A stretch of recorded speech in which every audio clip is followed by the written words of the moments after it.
샬롬 샬롬 샬롬 샬롬. 하나님 사랑합니다. 여러분 주 안에서 사랑합니다. 오늘 이 히브리서 3장 1절에서 19절 우리 교독했습니다. 먼저 히브리서 3장 1절에서 6절의 내용은 1절에 예수를 깊이 생각하라 라고 말씀을 하셨어요. 그리고 이제 7절부터 19절까지는 예수를 깊이 생각하는데 우리는 그 예수를 어떻게 합당하게 그리스도와 함께 저희들 그리스도 안에 참여한 저와 여러분이 될까, 이 부분에 대해서 말씀했습니다. 먼저 우리 주석을 좀 이렇게 함께 들러보시는 시간 같습니다. 히브리서 기자는 예수 그리스도의 우월성에 대한 세 번째 논증이죠. 오늘 3장입니다. 예수 그리스도께서 누구보다 모세보다 당연히 뛰어나심을 다루고 있습니다. 2, 3절에 증거하죠. 2, 3절 우리 볼까요? 그는 자기를 세우신 이에게 신실하시기를 모세가 하나님의 온 집에게 한 것과 같이 하셨으니 그는 모세보다 더욱 영광을 받을 만한 것이 마치 집 지은 자가 그 집보다 당연히 존귀하죠. 집 지은 자가 더 존귀한 거 맞습니다. 이런 모세보다 훨씬 우월하신 예수 그리스도를 우리가 섬겨야 함은 지극 당연합니다. 히브리서 기자는 구약의 여러 가지 실례를 들어서 설명을 하죠. 그래서 우리는 모본을 보이신 그리스도를 예수를 깊이 생각해야 한다. 1절에 히브리서 기자는 하늘의 부르심을 입은 거룩한 형제들을 부르죠. 1절에 함께 하늘의 부르심을 받은 거룩한 형제들아 하고 부릅니다. 우리가 믿는 도리의 사도이시고 대제사장이신 예수를 깊이 생각해야겠다. 여기서 예수를 사도라고 자칭한 것은 예수께서 스스로 자기를 가리켜 자신은 아버지로부터 세상에 보냄을 받은 자라고 언급하십니다. 요한복음 3장 17절에서 34절에도 나타나 있습니다. 우리는 예수 그리스도를 사도라 부를 때 그분이 하나님의 모든 권한을 부여받았죠. 이 세상에 오신 분임을 인정해야 되겠다. 이러한 예수님을 우리는 깊이 생각해야 되죠. 당연합니다. 영광의 나라로 부르심을 입은 자들임을 데살로니가 전서 2장 12절에 이는 너희를 부르사 자기 나라와 영광에 이르게 하시는 하나님께 합당히 행하게 하려 함이라고 증거합니다. 또한 우리 너무 잘 아는 요한복음 14장 6절 길과 진리요 생명이신 나로 말미암지 않고는 아버지께 올 자가 없다라고 예수께서 말씀하시죠. 그리고 세우신 분에게 충성하신 그리스도 누가 세우셨어요? 하나님이 예수 그리스도를 세우셨죠. 모세가 하나님의 온 집에서 한 것과 같다라고 말씀합니다. 하나님께서는 각 사람의 능력만큼 일을 맡기신다라는 것. 왜 그렇게 많은 성도를 거느리는 그런 종이 있는데 우리는 나는 이럴까 이런 생각할 필요가 없습니다. 분량이 그 정도니 너는 거기에 충성하고 감사하고 기뻐하고 여유 있게 살라는 귀하신 하나님의 배려와 축복이라고 우리가 또 생각할 수도 있죠. 충성의 정도와 능력에 따라서 좌우되는 것은 절대 아니다. 충성들은 사실은 주어진 임무를 감당하는 사람이고 좋은 군사는 지휘관의 명령을 잘 따르는 사람입니다.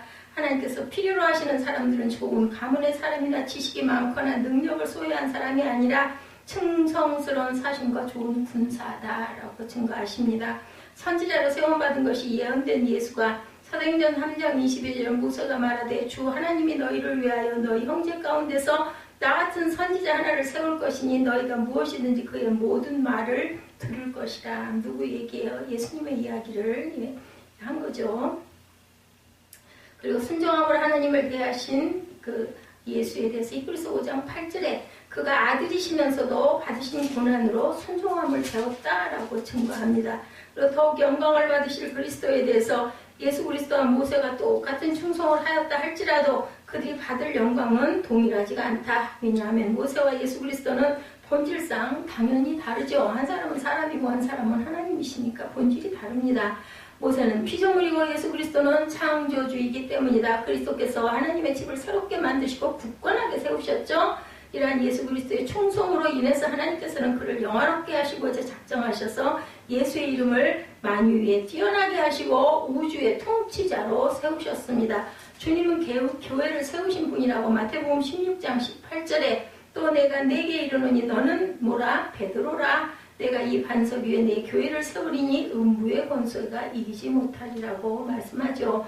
존귀로 관쓰신 예수에 대해서 히브리서 9장 2장 9절에는 오직 우리가 천사들보다 다 잠시 동안 못하게 하심을 입은 자고 죽음의 고난받으심으로 말미암아 영광과 존귀로 관을 쓰신 예수를 보니 천사들보다 잠시 동안 못하게 하실 때 예수님에게도 그런 때가 있었다는 거죠.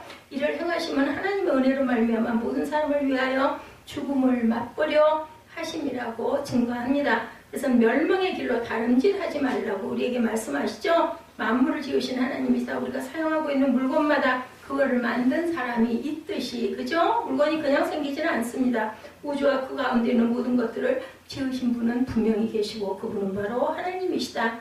우주와 그 가운데 있는 모든 만물을 지으신 하나님께서는 지으신 모든 것들을 또한 어떻게 하세요? 섭리하죠. 물건의 주인이 그 물건을 잘 간직하고 잘 다스리죠. 인간의 생명을 포함해서 이 세상에 존재하는 모든 것은 하나님의 소유가 아닌 것이 하나도 없다. 바울이 파악했듯이 인간은 나약하고 미천한 질그릇에 불과하고 이 같은 올바른 파악이 전제되어야만 인간이 하나님 앞에 온전하게 설 수 있다. 만물의 창조자님에 대해서 에베소서 3장 9절에는 영호부터 만물을 창조하신 하나님 속에 감추어졌던 비밀의 경륜이 어떠한 것을 드러내게 하려 하심이라고 증거하고 만물을 붙드시는 분이라고 히브리서 1장 3절에 이는 하나님의 영광의 광처이시오 그 본체의 형상이시라 그의 능력의 말씀으로 만물을 붙드시며 죄를 정결하게 하는 일을 하시고 높은 곳에 계신 지극히 크신 이의 우편에 앉으셨느니라고 증거합니다. 그리고 그리스도의 충성에 대해서 히브리서 기자는 모세는 하나님의 온 집에서 사환으로 충성했지만 그리스도는 그의 집을 맡은 아들로 충성했다. 이스라엘 역사에서 모세가 차지하고 있는 중요성은 확고한 것이었습니다. 모세는 하나님께서 맡겨주신 일에 끝까지 충성을 다한 모범적인 일꾼의 모형이죠. 모세가 하나님의 집의 일꾼이 된 것과는 달리 그리스도는 그의 집을 맡은 아들의 주인이었다는 거죠. 우리의 구주신 그리스도는 우리의 소망과 자랑이시라. 만물이 바로 하나님의 집이라고 말씀하죠. 히브리서 3장 4절에 집마다 지은 이가 있으니 만물을 지으신 이는 하나님이시라. 만물을 아들 손에 주신 하나님이라고 요한복음 3장 35절에 아버지께서 아들을 사랑하사 만물을 다 그의 손에 주셨으니 이렇게 증거합니다. 그래서 우리는 악을 멀리해야 된다. 하나님께서 우리에게 악을 멀리하라고 말씀합니다. 히브리서 기자는 유대인들에게 복음에 불순종하여 하나님을 시험하다가 광야에서 멸망한 조상들의 전설을 밟지 말라고 본문 9절에서 12절에 증거하고 있습니다. 9절에서 10절 우리 잠깐 볼까요? 거기서 너희 열조가 나를 시험하여 증언하고 40년 동안 나의 행사를 보았느니라. 그러므로 내가 이 세대에 놓아야 이르기를 그중에 항상 마음이 미혹되어 내 길을 알지 못하는도다 하였고 내가 놓아여 맹세한 바와 같이 그저 내 안식에 들어오지 못하리라 하였느니라. 형제들아 너희는 삼가 혹 너희 중에 누가 믿지 아니하는 악한 마음을 품고 살아계신 하나님께서 떨어질까 조심하라. 우리가 악한 마음을 품으면 하나님께서 우리는 떨어져 나가서 뭐하지 못한다. 구원받지도 못하고 우리 마음의 구원 그리고 영생의 구원 그죠? 이게 살아가면서 또한 삶 속에서의 그 평강의 구원을 받지 못한다. 출애굽한 이스라엘 백성은 광야 40년 동안 수많은 하나님의 기적을 경험했죠. 어려운 일을 당할 때마다 모세를 원망하고 그런데도 불구하고 하나님을 시험합니다. 하나님은 그들을 불과 재앙으로 주시고 40년 동안 광야에서 유리하다가 소멸되도록 심판하셨다는 것을 우리가 절대 잊어버리면 안 되겠다. 하나님은 인자와 자비가 풍성하시지만 끝까지 하나님을 만으리 여기고 멸시하는 자들을 결국은 멸망케 하신다. 히브리서 3장 18절입니다. 또 하나님이 누구에게 맹세하사 그의 안식에 들어오지 못하리라 하셨느냐 곧 순종하지 아니하던 자들에게가 아니냐. 순종입니다. 순종. 하나님을 경록케 했다. 히브리서 3장 본문 16절에 듣고 경노하시게 하던 자가 누구냐? 모세를 따라 애굽에서 나온 모든 사람이 아니냐. 큰 이적을 보고도 시험했습니다. 민수기 14장 22절에 내 영광과 애국과 광야에서 행한 내 이적을 보고서도 이것이 10번이나 나를 시험하고 내 목소리를 청종하지 아니하는 그 사람들은 내가 그들의 조상에게 맹세한 땅을 결단코 보지 못할 것이요 또 나를 멸시하는 사람은 한 사람도 그것을 보지 못하리라고 말씀하셨습니다. 그래서 우리는 진리에 합당하게 살아야 한다. 강팍하지 말아라. 히브리서 기자는 매일 피차 권면하여 누구든지 죄의 유혹으로 강팍게 됨을 면하라. 강팍하다는 것은 교만하다는 뜻과 고집이 세다는 뜻과 남을 무시한다는 뜻을 내포하고 있다. 죄는 속성상 쉽게 물러서지 않고 끈질기게 달려들기 때문에 작은 틈이라도 내어줘서는 절대 안 된다. 강팍한 사람이 돼서는 안 되죠. 제가 이번에 어저께 눈이 왜 빨갰나, 눈이 왜 이렇게 아프고 아주 죽을 것 같이 피곤했습니다. 2시간 한 반이 걸려가지고 그 메일을 완성을 해서 보냈어요. 사람이 절대로 누구 사람을 판단해서는 안 되고 그 선택권은 누구에게 하나님께 있다고 분명히 성경에 기록되어 있어서 제가 월요일 날까지는 그냥 그래 나도 하나님의 은혜를 받은 사람이고 내가 또 얼마나 추하고 더럽고 죄를 많이 지은 나 같은 사람도 하나님의 은혜 가운데 이렇게 수술도 잘하게 해주시고 경과도 좋게 해주시고 오히려 그쪽을 가야 오늘도 제가 또 한 번 또 깨달은 바가 있지만 내 모든 장기를 다 유착된 것도 다 고루고루 펴서 반듯하게 정리를 해주시느라고 시간이 1시간이나 더 수술 시간이 길었습니다 라는 이야기를 들으면서 하나님이 그래서 그곳을 보내셨구나. 그것도 하나의 좋지 않은 어떤 부분들을 통해서 나를 또 다시 그렇게 새롭게 만드시는 어떤 디딤돌이 됐구나라는 경험을 했지만 제가 어저께 그 글을 쓴 것은 형제가 잘못을 했을 때 뭐 하라고 그랬어요? 그 형제가 회개하거든 7번씩 70번이라도 용서해라. 그 뜻은 끝까지 용서하라는 뜻인데 중요한 것은 거기서 제게 크게 글자가 왔던 건 회개라는 단어였습니다. 회개하지 아니하는 사람이 더 강팍한 사람이죠. 베드로는 회개를 했고 가룟 유다는 회개하지 않았습니다. 그렇다면 깨달을 수 있게는 일단은 해야 되겠다라는 마음이 들어서 그래서 저도 모르게 그냥 그 글을 쓰게 됐어요. 그 사람은 뭐 어떤 벌을 주고 싶거나 막 골탕을 먹이고 싶거나 막 밉거나 이가 갈리거나 그런 거 전혀 없었습니다. 아유 나는 이만큼 하나님의 은혜로 잘했는데 뭘 그런 걸 가지고 상관 안 해버리면 되지. 괜히 그런 거 가지고 얘기하고 하다 보면 또 혈기 일어나고 하니까 그거 안 하는 게 맞아 이렇게 생각을 했는데 그런 마음이 계속 회개라는 단어가 회개하지 아니하거든. 회개하지 아니하면은 절대로 그것은 용서할 수가 없는 겁니다. 일단은 내가 잘못한 것에 대해서 시인할 줄 알고 반성할 줄 알고 당신도 그 부분이 잘못되고 부족했지만 나도 이 부분이 이랬습니다 정도라도 했어야 내가 넘어가 줄 수 있는 거 아닐까. 이것은 내 뒤에 내 다른 어떤 사람들이 이런 경우를 당하더라도 아픔을 조금은 덜 당하게 바르게 옳게 내가 좀 힘이 들더라도 해야 되겠다 해서 제가 글을 마무리를 하고 내 마음에 대한 그 글을 아주 있는 그대로를 썼습니다. 근데 그 이상하게 저한테 연락을 하는 거 꼭 정바로던 선생님한테만 연락을 하는 것 같아요. 오늘도 전화가 3번이나 왔고 어제도 뭐라고 답변을 할 수가 없어서 전화가 오는 걸 안 받았다고 이제 아침에 물어보길래 제가 이만해서 누가 보면 그 17장 4절 말씀이 계속 회개하여 소리가 그게 떠올라가지고 안 되겠어가지고 마음이 불편해서 그것을 오히려 정의를 굳게 하는 길이기 때문에 저는 이렇게 썼습니다. 안 하신다더니 왜 하셨습니까? 재판하는 것만 좋은 게 아닌데 맞습니다. 그런데 재판을 원하는 게 아니라 그 사람도 뭔가 아뜨거라 정도는 좀 있어야 될 것 같아서 아무리 주변 사람들이 다 싸서 내가 했던 얘기가 절대 아니라고 얘기를 하고 그 부분을 무마하려고 한다 하더라도 한두 두 사람도 아니고 여러 사람들이 그 일을 겪었기 때문에 그 의사는 아마 뒤통수가 좀 뜨끈뜨끈해야 될 것입니다. 그게 그냥 아무 일 없이 그냥 아무 의미도 없이 지나간다 하더라도 없는 것보다는 소리가 있는 게 나을 것 같아서 나는 그렇게 했습니다 라고 얘기를 했어요. 근데 그분에 대해서 전화가 거꾸로 나중에 오후에 와가지고 저는 이 병원에 가서 뭐 수속하고 뭐 진찰실 들어가고 뭐 표 뽑고 하는 거 혼자 다 했거든요. 그 사람은 그냥 데려다 주고 앉아서 있으면서 아마 전화도 받은 것 같은데 내가 메일을 써서 보냈는데 못 받았다고 그러더라고요. 예, 그러더랍니다. 그러면서 메일을 썼든 안 썼든 상관없이 자기가 법을 다 찾아봤는데 너무 지나칠 정도로 보호자에 대한 어떤 그런 부분을 가지고 그렇게 심하게 본 부분은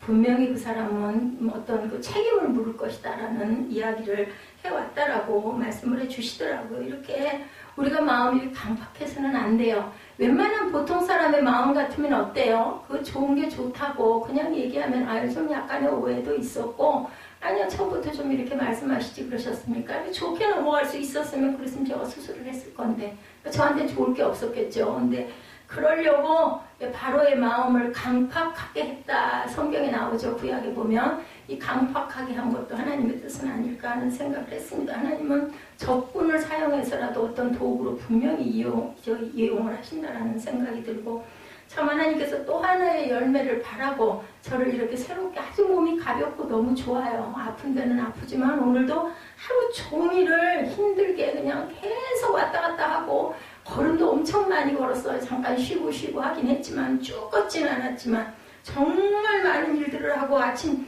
8시부터 시작해가지고 아까 여기 교회 8시 도착할 때까지 끊임없이 움직였는데도 힘이 나는 것은 참 하나님이 주신 새 힘이구나 하는 그런 감사를 제가 했습니다. 어떠한 상황에서도 그 사장님이 지금 병원에 입원해 있다고 문자를 했더라고요. 그래서 제가 기도합니다. 하나님만 의지하시고 하나님만 바라보시면 어떠한 상황, 어떤 아픔이 있다 하더라도 하나님께서 그걸 극복하게 해주신다라고 제가 그걸 문자를 드렸더니 항상 감사한다고 답이 왔더라고요.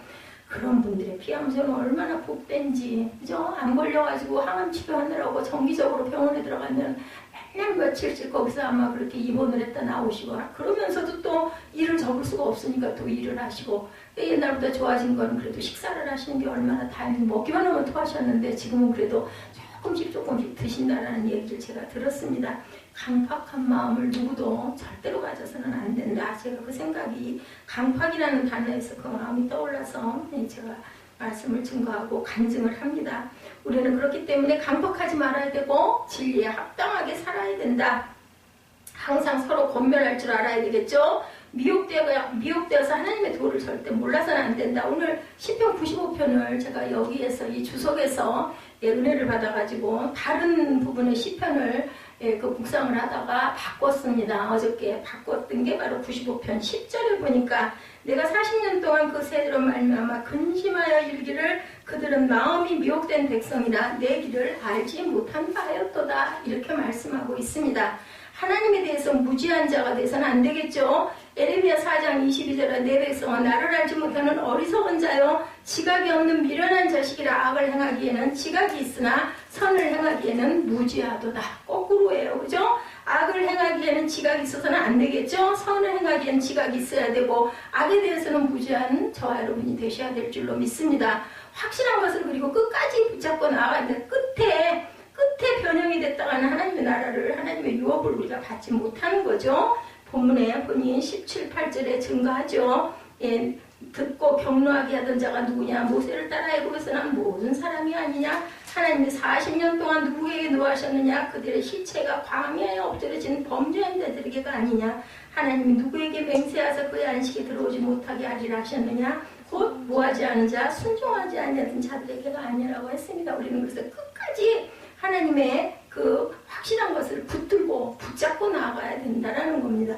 소망을 끝까지 견고히 잡자고 3장의 본문 6절이죠. 그리스도는 하나님의 집을 맡은 아들로 그와 같이 하셨으니 우리가 소망의 확신과 자랑을 끝까지 굳게 잡고 있으면 우리는 그의 집이라고 말씀을 합니다. 그의 집이라고. 그의 집은 무슨 집이에요? 기도하는 집이고 만민의 집이고 그리고 예배하는 곳이 바로 그의 집이죠. 성전입니다. 우리는 다 그래서 성전이잖아요. 우리 믿는 성도들은 모두 다 하나님의 성전입니다. 믿는 도리의 소망을 굳게 잡자. 10장 히브리서 10장 23절에 약속하신 이는 믿으시니 우리가 믿는 도리의 소망을 움직이지 말며 굳게 잡자고 말씀합니다. 24절에 서로 돌아보아 사랑과 선행을 격려하며 어떻게 해요? 사랑과 선행을 서로 격려하며 모이기를 표하는 어떤 사람들의 습관과 같이 하지 말며 오직 권하여 그날이 가까움을 볼수록 더욱 그렇게 하자면 어떻게 하자면 모이자는 거죠.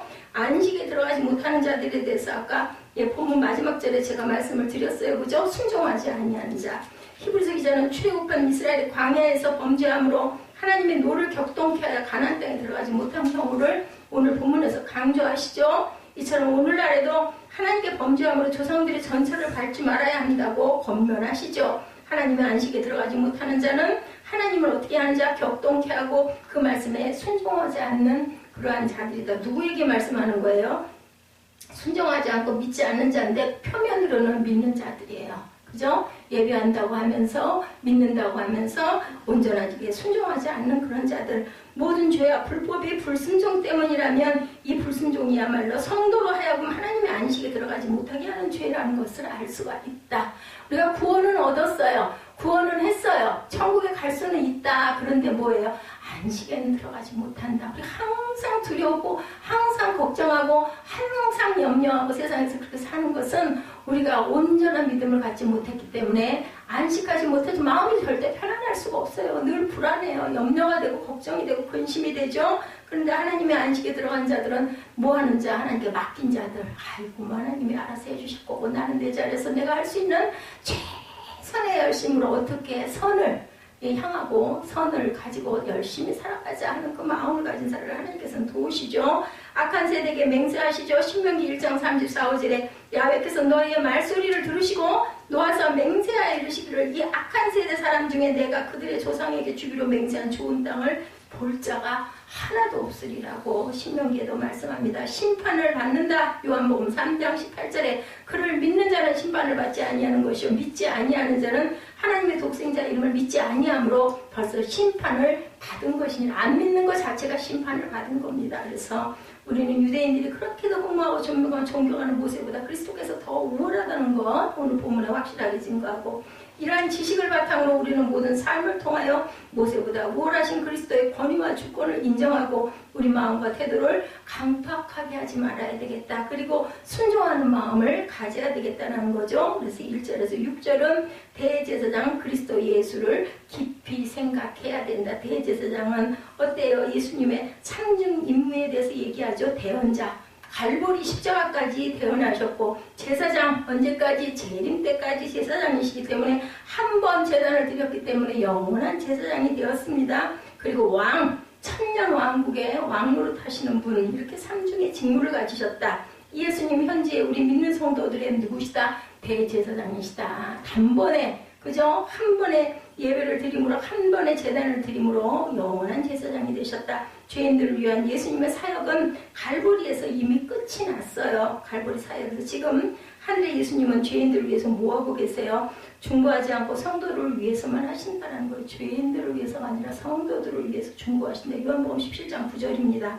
내가 그들을 위하여 비옵나니 내가 비옵는 것은 세상을 위함이 아니요 내게 주신 자들을 위함이니이다. 그들은 아버지의 것이로소이다 라고 말씀을 합니다.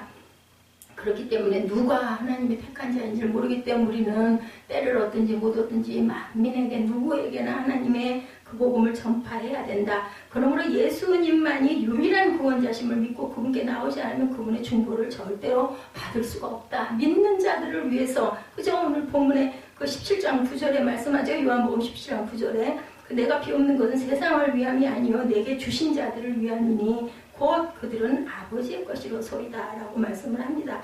그분은 그런 자들에게 심판자로만 계신다고 히브리서 9장 27, 8절에 한 번 죽는 것은 사람에게 정해진 것이 그 후에는 무엇이 있어요? 심판이 있으리니 이와 같이 그리스도도 많은 사람의 죄를 담당하시려고 단번에 들으신 바 되셨고 구원에 이르게 하기 위하여 죄와 상관없이 자기를 바라는 자들에게 두 번째 나타나시니라. 그래서 우리는 사모하는 마음을 갖고 하나님을 늘 주님을 예수님을 바라볼 줄 알아야 되겠다. 예수님은 현재 성도들의 성화를 위해 대제사장으로 중보하고 계신다. 우리는 성화를 거듭해서 나중에 마지막 때 어떻게 돼요?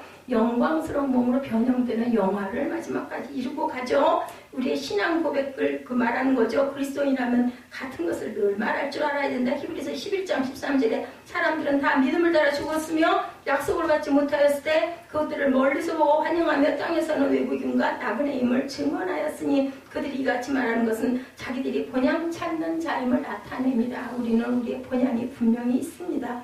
사도라는 뜻 보내어진 자입니다. 그리스도를 가리켜 사도라고 한 것은 본문 1절에 우리의 믿는 도리의 사도시며 이렇게 증가하지 여기밖에 없습니다. 그분은 하나님께서 보내신 분이다. 즉 사람에게 하나님을 나타내는 자 모세도 이 역할을 했습니다. 대제사장 하나님 앞에서 사람을 대표한 자가 바로 대제사장이었죠. 아론이죠. 그러므로 예수님은 모세와 아론의 직무를 모두 수행했습니다. 하나님과 사람이 유일한 중보자이기도 했고 우리는 모세나 아론이 아니라 예수 그리스도를 그렇기 때문에 깊이 생각해야 한다라고 증거하죠. 1절에 2절에 그는 자기를 세우신 이에게 신실하시기를 모세가 하나님의 온 집에서 한 국과 같이 하셨으니 그리스도는 신실한 분이셨다. 하나님은 신실하죠. 페이스풀입니다. 이것은 그분이 자신과 자신의 창조 세계에 보이는 충성을 이야기하고 있습니다. 디모데후서 2장 13절에도 증거하고 시편에도 에레미야에도 신명기 7장 9절에도 있습니다. 하나님의 신실하심은 여러 분야에서 우리는 이렇게 찾을 수가 있는데 자연에서도 찾죠. 하나님 위대하고 신실하심을 자신의 친구들에게 약속을 지키는 데서 아담과 아브라함, 모세, 여호수아 자신의 원수들에게 경고하는 데서 그죠? 이세벨 아주 그냥 악한 자들이죠. 시험회 때 자녀들을 징계할 때 우리의 기도를 들어주실 때 이런 부분에서 우리는 하나님의 신실을 찾을 수가 있다. 성경의 많은 구절에서 이 말은 믿음이 충만한 것, 페이스풀. 갈라디아서 3장 9절에서 사도 바울은 아브라함이 다른 모든 사람보다 믿음에서 견고하였으므로 성도들이 그와 함께 복을 받은 사람들이라고 증거합니다. 이런 특성은 참된 그리스도인들의 믿음뿐만 아니라 그리스도인으로서 성격과 믿음직함 등을 표현하는 데도 사용되어져 있다라고 주석하고 있습니다.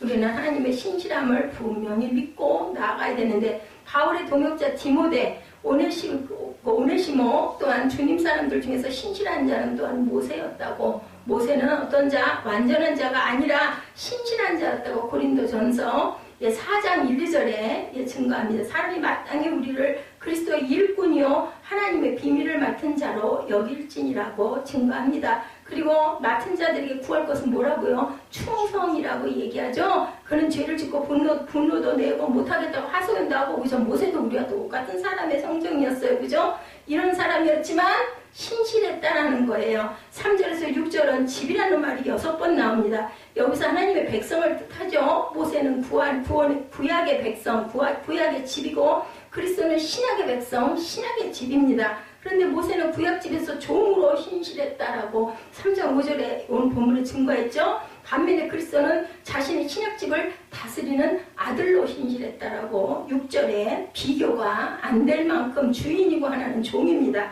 4절에 모든 것을 지으신 분은 하나님이라고 말씀하죠. 그런데 6절 끝에 우리가 끝까지 굳게 붙들면 그분의 집이다. 이 중요합니다. 끝까지 굳게 붙들어야 된다. 중간에 힘들다고 어렵다고 포기해서는 아무 소용이 없다는 거죠. 끝까지 굳게 잡지 않으면 구원을 잃어버린다. 그게 아니고 그리스도는 하나님 집을 맡은 아들로 그와 같이 하셨으니 우리가 소망의 확신과 사랑을 끝까지 굳게 잡고 있으면 우리는 그의 성전이 된다라는 뜻입니다. 성전이 되면 어떻게 되겠어요?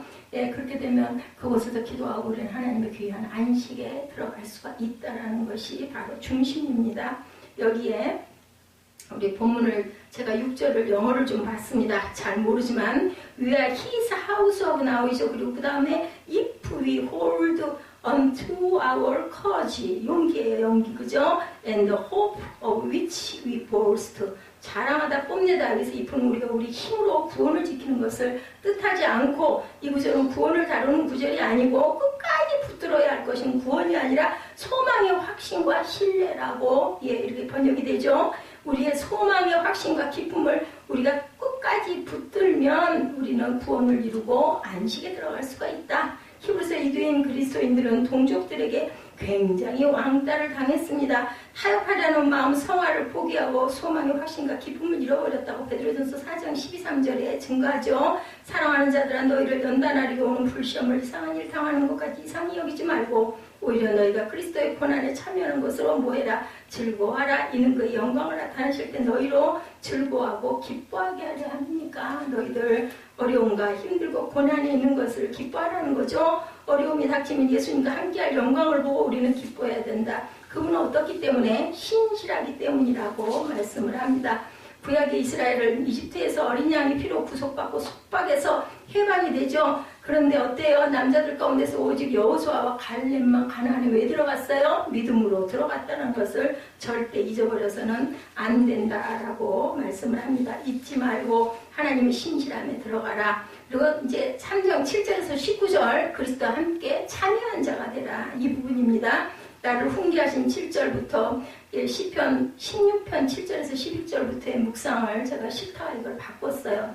오늘 성경 본문은 4장 11절까지 계속되어야 전체적 의미가 정리가 되는데 오늘 우리는 먼저 전반 부분을 첫째로 알아봅니다. 우리가 구원받았다는 말에는 두 가지 의미를 내포한다. 첫째는 사탄의 세력에서 벗어나 하나님의 자녀가 되는 구원, 그리고 두 번째는 구원받은 자가 들어가서 누려야 할 안식. 아까도 제가 계속 말씀드렸죠. 구원을 받긴 받았는데 안식이 어떻게 들어가야 될 것인가. 순종함으로, 믿음으로, 그저 두려워하지 않고 염려하지 않고 내가 하려 하지 않고 하나님께 맡기는 삶 속에서 우리는 참 안식을 누릴 수 있다. 이 안식은 약속으로 받은 유산, 즉 기업을 의미하는데 우리가 구원을 말할 때 두 가지 단어를 꼭 기억해야 하는데 구원과 안식이라는 말이죠. 실제로 큰 구원은, 완전한 구원은 바로 안식까지 이르는 것을 의미한다. 완전한 구원은 안식이다. 그러나 대부분의 사람들은 교회를 나와서 예수 그리스도를 믿고 죄사함을 받고 세례를 받아서 구원받은 사람들은 많은데 실제로 성경에서 말하는 안식에 들어가는 사람은 정말 극소수라는 사실을 우리가 인정해야 된다는 거죠. 우리는 이러한 내용을 출애굽기 사건에서 보죠. 아까 우리 읽었었죠. 특히 히브리서 기자는 이러한 사건 내용을 출애굽기 사건을 인용해서 설명을 했습니다. 오늘 본문에서 출애굽기 사건의 전체적 내용은 바로 구원과 안식이다. 구원받았는데 안식하지 못하죠. 이스라엘 백성들은, 모세는 하나님의 명을 받아서 죄와 세상과 사탄을 상징하는 이 애굽의 바로의 통치에서부터 구원을 해냈어요. 이스라엘 백성들을. 근데 10가지 재앙의 과정을 거치고 하나님께서 홍해를 육지처럼 갈라서 이스라엘 백성들을 구원해내셨는데 이게 바로 구원이에요. 구원받았어요. 하나님은 우리를 이 세상의 죄와 사탄 속에 얽매여 방황하는 우리들을 복음을 주셔서 예수 그리스도를 바라보게 함으로 말미암아 구원받은 백성으로 삼아주시고 우리 몸에서 마귀와 사탄을 쫓아내어 주시고 병을 고쳐주시고 영적 체험을 통해서 놀라운 하나님을 경험함으로 우리가 성도가 되어 교회로 모이게 되었다는 그 사실을 우리가 압니다. 그러나 중요한 것은 종착역이 광야가 아니라는 사실, 교회가 우리 갈 길의 마지막 종착지가 아니죠. 이스라엘 백성들은 구원의 과정인 광야에서 몇 년을 40년을 방황하죠. 실제로 하나님 그들에게 원하신 것은 광야가 아닙니다. 약속의 기업인 젖과 꿀이 흐르는 가나안 땅에 도착하기를 하나님은 뭐라고 바라시고 주셨어요. 근데 바로 그것이 안식이라는 것인데 그 안식에 들어가지를 못하죠.